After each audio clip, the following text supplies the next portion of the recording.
अल्लाहु अकबर अल्लाहु अकबर। तब उसके बाद आप जानते हैं ताजी शुरू हो गई। गौसे आजम पीरे लासानी महबूबे सुहानी सर के बाल से लेकर नाखून तक करामत वाले गौसे आजम दस्तरखान पे जलवा फरोज है, इफ्तारी फरमा रहे हैं, नमाज मगरिब पढ़ते हैं और फिर उसके बाद अपने दौलत खाने पे अपने आरामगाह पर तशरीफ ले आते हैं। रात गुजर गई, सुबह की सफेदी नमूदार होती है, लोग फजर की नमाज पढ़ते हैं। नजामुद्दीन साहब ने कहा, मौलाना जानते हो रात गौसे आजम मेरे दस्तरखान पे उन्होंने इफ्तारी किया है। मैंने कहा आप झूठे मालूम होते हो, ऐसा नहीं हो सकता है। अरे गौसे पाक तुम मेरे घर तशरीफ लाए थे, मेरे दस्तरखान पे उन्होंने इफ्तारी किया है। इतने में मौलाना इरशाद खड़े होते हैं, कब मौलाना आप झूठ बोलते हो? अरे गौसे आजम तुम मेरे घर इफ्तारी फरमाए थे।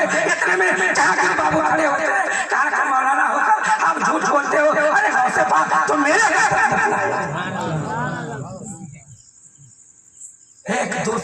एक दूसरे को झूठा बना रहा है। अब जब खानकाह में पहुंचे, कुछ लोग खानकाह में इफ्तारी किए थे, ये बात वहां पहुंची। भाई तुम लोग पागल हो गए, गौसे आजम तो कहीं गए ही नहीं, गौसे आजम तो अपने ही आरामगाह पे इफ्तारी करी। तो ये मेरे गौस, उनका नाम गौस है। बड़े पीर शेख अब्दुल कादिर मोइनुद्दीन जिलानी, जो सर के बाल से लेकर पैर के नाखून तक सरापा करामत ही करामत है।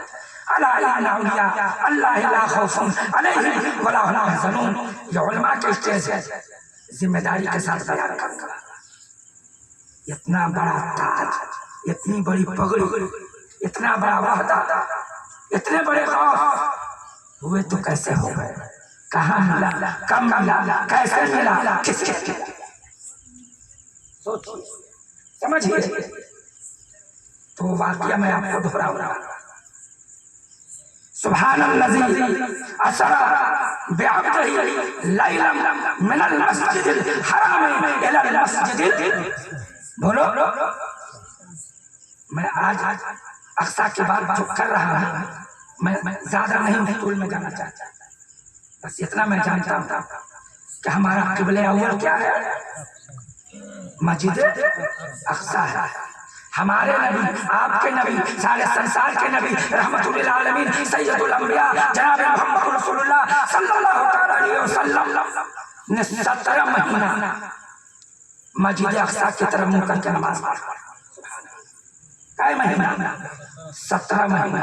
दूसरी निस्बत शबे मेराज, सुब्हानल्लज़ी असरा बिअब्दिही लैलन मिनल मस्जिदिल हराम इलल मस्जिदिल अक्सा।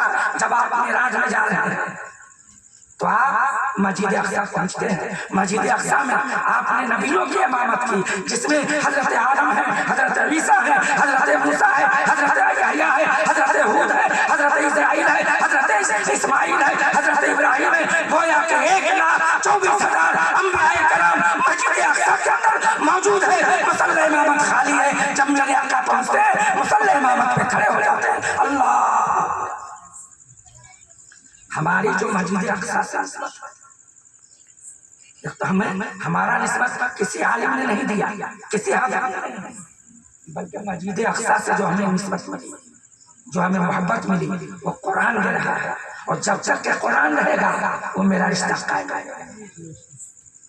कौले मोहम्मद कौले खुदा, फरमान ना बदला जाएगा और बदलेगा जमाना लाख, मगर कुरान ने हमें रिश्ता दिया। सुब्हानल्लज़ी असरा बिअब्दिही लैलन मिनल मस्जिदिल हराम इलल मस्जिदिल अक्सा। मस्जिद अक्सा में गए, मस्जिद कुरान कहता है, मैं नहीं कहता। सुब्हानल्लज़ी असरा बिअब्दिही लैलन मिनल मस्जिदिल हराम इलल मस्जिदिल अक्सा। पाक है वो ज़ात जो ले गई रात के थोड़े हिस्से में मस्जिद हराम से मस्जिद अक्सा। बहुत से लोगों के दिमाग में पहले ये बात थी कि मस्जिद अक्सा आसमान में है, लेकिन नहीं, मस्जिद अक्सा आसमान में जमीन पर। अच्छा, अल्लाह रब्बुल आलमीन ने कुरान के अंदर फरमा दिया, तो हमारे नबी आपके नबी मस्जिद अक्सा गए और मस्जिद अक्सा के बाद फिर अल्लाह के यहाँ गए, अल्लाह के बारगाह में गए। ये शब मेराज की बात है, 27वीं शब है, रजबुल मुरज्जब है, जब मेरे नबी अहमद मुस्तफा मोहम्मद मुस्तफा सल्लल्लाहु तआला अलैहि वसल्लम जब मेराज में जाने लगते हैं तो हजरत जिब्रील पहुंचे और कहा कि या रसूलुल्लाह सल्लल्लाहु अलैहि वसल्लम, अल्लाह ने आपको बुलाया है, अल्लाह ने आपको बुलाया है। लेकिन उसका कारण क्या था कि मेरे नबी अपनी चचेरी बहन उम्म हानी के घर आराम कर रहे थे। सुभान अल्लाह। जिब्रील अमीन पहुंचे, कैसे पहुंचे, किस हाल में पहुंचे? फरिश्तों की 70,000 जमात और बुराक साथ में। जब गए तो देखा कि नबी अकरम सो रहे हैं, आराम कर रहे हैं। सोना कहना गलत, आराम कर रहे हैं। शायद में लिखा है कि सोए हैं ओ बाज़ाहिर, दिल उनका